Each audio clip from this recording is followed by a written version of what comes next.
Have you ever wished that you could go back through the mists of time and see some of the ancient wonders of the world? Well, I did that a couple of years ago when I took you all back to ancient Egypt.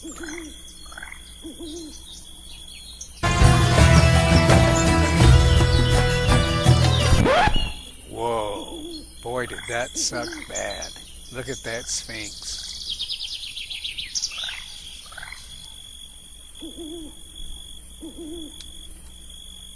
As you can see, my latest attempt is to build a 3D model of the Acropolis and all the different buildings that are up there, including the Parthenon, which everybody knows about. But there's a lot of more important buildings, like this one here, which is called the Acropolis, which was the only way onto the top of the Acropolis. So that was the entryway. Another important building was this little temple here in the front. This was called the Temple of Nike, and most of that is still standing. They're rebuilding that right now. Now this other building back here is the Shrine of Artemis. She was the goddess of hunting and fertility.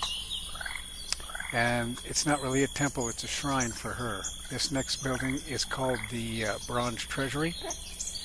And there's little known about what it actually did, what people did there. But anyway, the next building here is the Parthenon itself. And believe it or not, this is not the main building that people went to go see. Mostly because the general public was not allowed in there.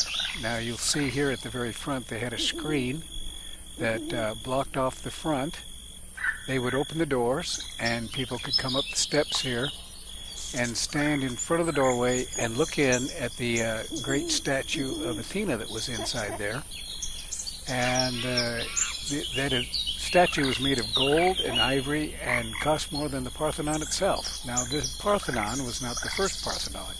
There was another one that stood here on top of this plaza thing here, which stands up a few feet above the ground, and the Persians destroyed that building. And when they rebuilt, they decided to build it in a different location. Now, the most important building actually was this one here, which is called the Erechtheion. And it is unique in several respects. Probably the most important one is this unique Porch of the Maidens. Now what's unique about the Porch of the Maidens is the fact that the Greeks would paint all their sculptures. And you'll also see that in the pediment of the Parthenon.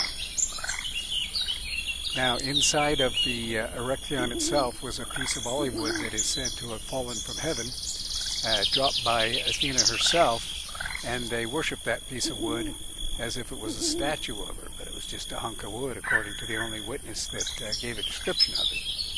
Now, on this side of the Erechtheion is this stone box, which is open on the top, and people would look inside this down to a fissure in the bedrock that is said to have been caused by Poseidon striking his trident there, trying to impress the Athenians when there was a contest between him and Athena as to who would be the patron god of Athens. Well, out of that fissure came either salt water or a horse. I think it was probably a horse. I don't know how salt water would impress them. But after he did that, then Athena struck her spear right here, and the olive tree sprang up, and the Athenians decided that the olive tree was worth more to them than salt water or the horse, whichever one came out of that fissure. And they chose Athena as the patron god and named the city Athens. Now this building here is called the Acropolis, and in this building lived two girls between the ages of 8 and 11. They would live there for a year at a time, and they would weave cloth from which they would make a dress to put on the great statue of Athena inside the Parthenon. Now this statue of Athena is bronze, and it would be the first thing people would see as they came up through the Propylaea. And sailors said they could see that all the way out to sea, and they kind of used it as a guide in coming into port. Now, as you can see here, everything is different shades of gray because it doesn't have any material or textures applied to it.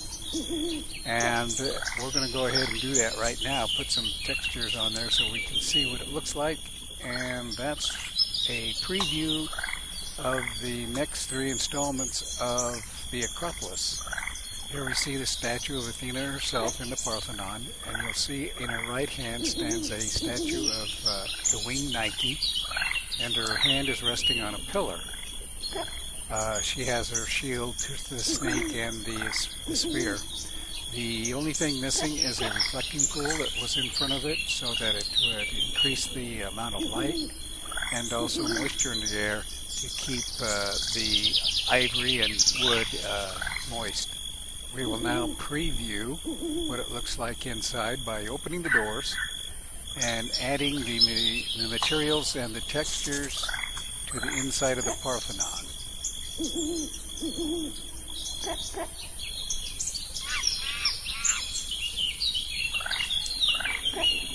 I hope that this preview was whet your appetite to watch the next 3 installments as we go back through the mists of time and discover the ancient Acropolis.